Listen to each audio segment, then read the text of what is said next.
Thanks for inviting us in. It's 6 o'clock and we begin with this extensive damage tonight here in Indiana, communities hit by those tornadoes. 2 tornadoes now confirmed, roofs ripped off of buildings, trees down across the area. We're going to see more of that storm fallout in just a minute, but we do want to start right now with making sure you're up to date on what's happening weather-wise right now. So let's get right over to Angela, who's been tracking another round of rain moving through central Indiana. Angela? The good news, Scott and Ann, nothing severe right now, but we're going to watch radar closely the next 24 hours because we are under the threat of severe weather again tomorrow afternoon and evening. This is radar over the last 2 hours. You can see the movement of some of the steadier rain. Heaviest is falling just to the northwest of Anderson. So we're into Madison County, just west of Interstate 69. This heavy rain extends into Delaware County, Mount Pleasant, and then south into Henry County, including Newcastle. This is all lifting off to the northeast. So heads up Alexandria, Muncie, eventually Hartford City and Winchester. Some of the steadier rain moving in. This extends into the eastern part of the state as well. Future Track 13 shows the potential for another cluster of rain and storms tomorrow morning. And we want to make sure you stay with us. The weather will continue to have an impact now through tomorrow evening with the potential of more storms that may contain rotation. Thanks, Angela. And you can stay up to date on all of this using our Live Doppler 13 weather app. The interactive radar on the app shows you what's headed your way. It's free and you can get it in your phone's app store. Dozens of buildings, including a school, damaged when a tornado hit Jay County. The National Weather Service and other emergency management leaders toured that area today. That's where one man lost his roof. Our 13 News reporter Emily Longnecker talked with him today and found out he's got quite a story to tell. Emily? Kyle Love calls it the scariest moment of his life, realizing that a tornado was hitting his Jay County home. He says he was inside in his living room about to watch Sunday Night Football when he heard it start to rain. Then he says he heard another sound that sounded like a roaring jet engine. When Love looked out the window, he says he saw pieces of metal and insulation and a lot of other stuff in the air moving past his house. He also saw the front awning of his house lifting up. He took cover on the couch and realized most of his roof was blowing off. What was left fell on top of him. It's like getting a sucker punch out of nowhere and you didn't see it coming. A lot goes through your mind in a short amount of time. Being able to know where I'm at, take a deep breath and say, you're gonna get out.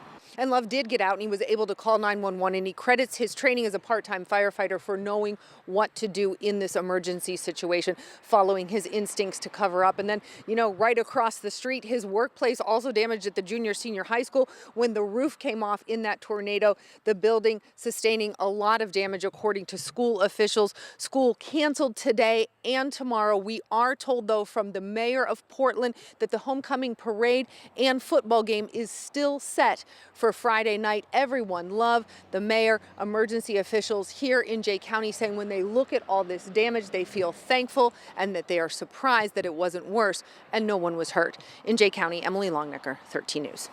And now to Kokomo, where teachers were back in school today doing cleanup, not instructing kids. And that's after a storm came through on Friday and hit Taylor Elementary School there, tearing off the roof. The superintendent tells 13 News the storm affected at least half a dozen classrooms and also the school gym. The damage is not from a tornado, but instead by straight line winds. So no students were in the building today, but still lots of work to do. Rosie Gowdy teaches second grade, so we caught up with her as she was settling into her new classroom. She was in that building when the storm hit. It was very loud, and the noise is what I thought I really should probably back away from the glass. But when I saw the roof just lift up and just fall down, and just as loud as it was. Thankfully, no one was injured. Everyone will be back in that building for school tomorrow. A messed up drive-through order leads to a U-turn, which leads to road rage, which leads one man shot and 2 more in jail now tonight, accused of attempted murder. Tonight, our Rich Nye learns that state troopers heard that shooting and quickly arrested the suspects. A couple of state troopers were sitting in their cars in the parking lot at Jimmy John's across the street Friday night when they heard gunfire. Those gunshots were coming from the other side of Shadeland Avenue, over here, just outside the McDonald's. The 3 people in this green Ford Taurus told police they had just left the McDonald's drive-thru near 21st and Shadeland.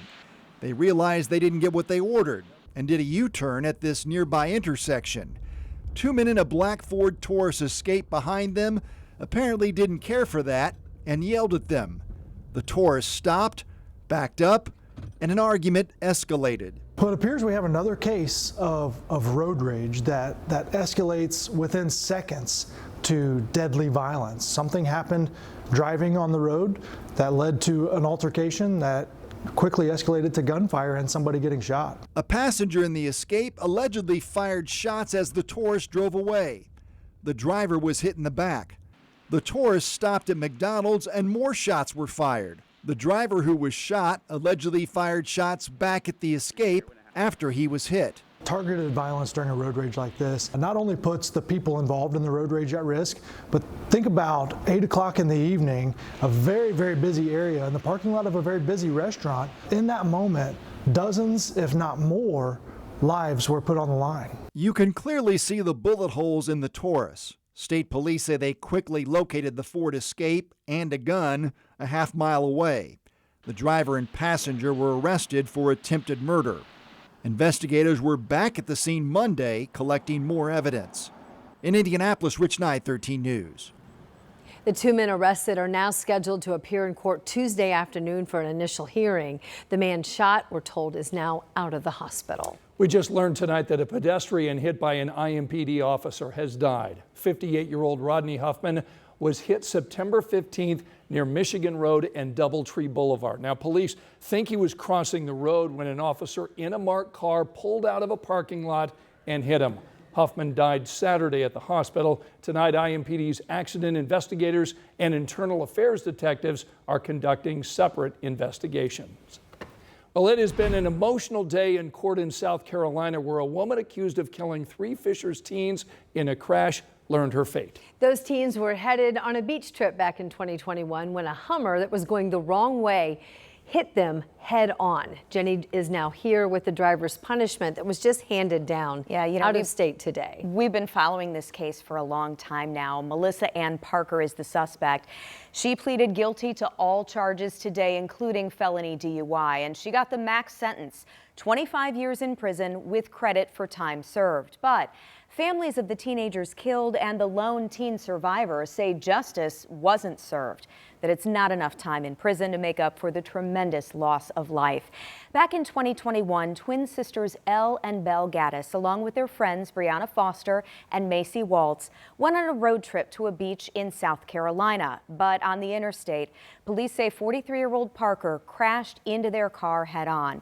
The Hummer she was driving was stolen. Parker was under the influence, going 70 miles an hour, and she ran off after the crash.